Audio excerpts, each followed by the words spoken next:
Hey, so glad you're here. We're about to dive into a really simple but honestly life-changing idea.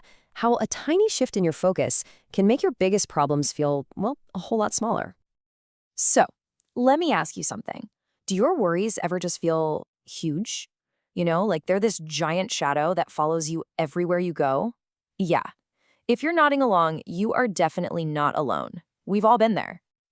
And that feeling brings us to this incredible metaphor that's at the heart of everything we're talking about today. See, a problem is often really small, like an ant. But our minds can act like this super powerful magnifying glass, zooming in on that little ant until it looks like a giant, terrifying monster. So, let's talk about this magnifying glass of worry. How exactly do we do that? How do we take some tiny little concern and just blow it up into something that feels completely overwhelming? It's really just a habit of the mind. And the good news is, like any habit, it's one we can absolutely change.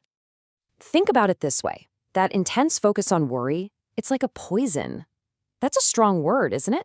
But it's true, because anxiety doesn't just stay inside you. It kind of seeps out, affecting your energy, your mood. It can create this tense, toxic atmosphere for you and everyone around you. And this slide right here really just nails the distortion, doesn't it? On one side, you've got reality, a small, totally manageable problem, the ant. But on the other side, you've got our perception when we're stuck in that worry loop, a giant, scary monster. We're the ones creating the monster with where we choose to put our focus. Okay, so we get the problem. We're magnifying the ants. But what's the fix? How do we put down that magnifying glass? Well, it's all about building a super stable foundation in your life, using what we're going to call your 4 pillars of strength. Now, here's the secret. You don't fight worry by, fighting it head on. That usually just makes it bigger. Instead, you work on building your own inner strength through these small, consistent daily practices. You build this solid base so that when worries pop up, they just bounce right off. And this foundation, it's built on 4 really powerful pillars. First up, doing your work with your full attention and care. Second, actively looking for ways to create goodness with your actions.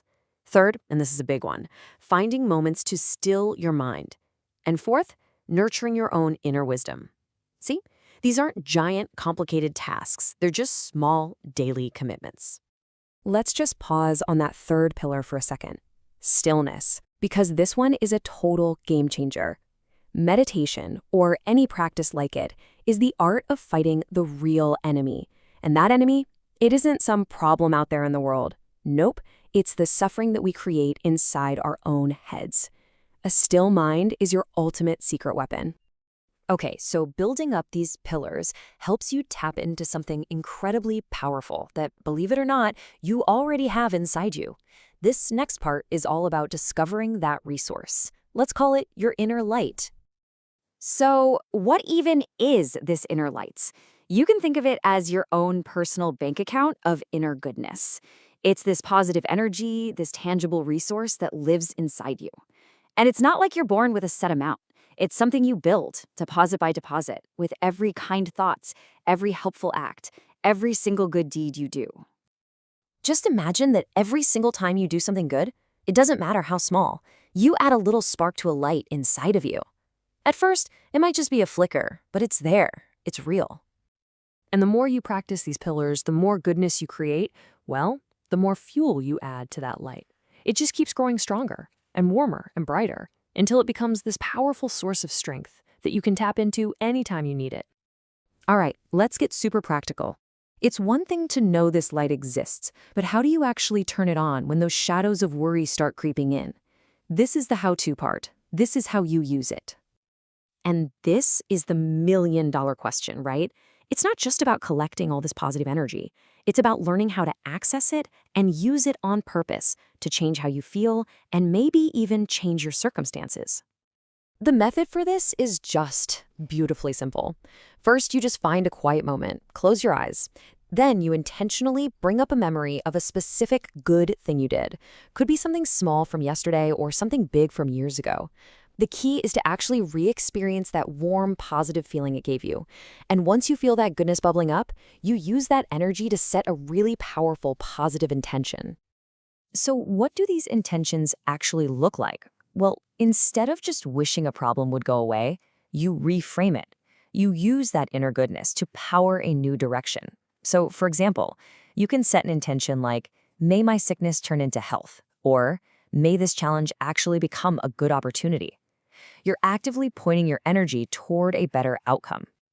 And when you start doing this regularly, something really incredible starts to happen.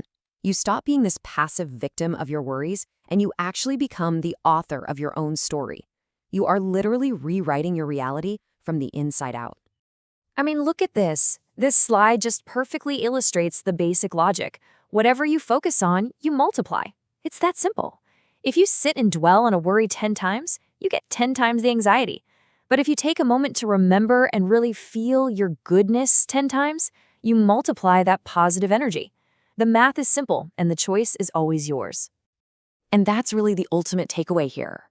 You are holding the magnifying glass.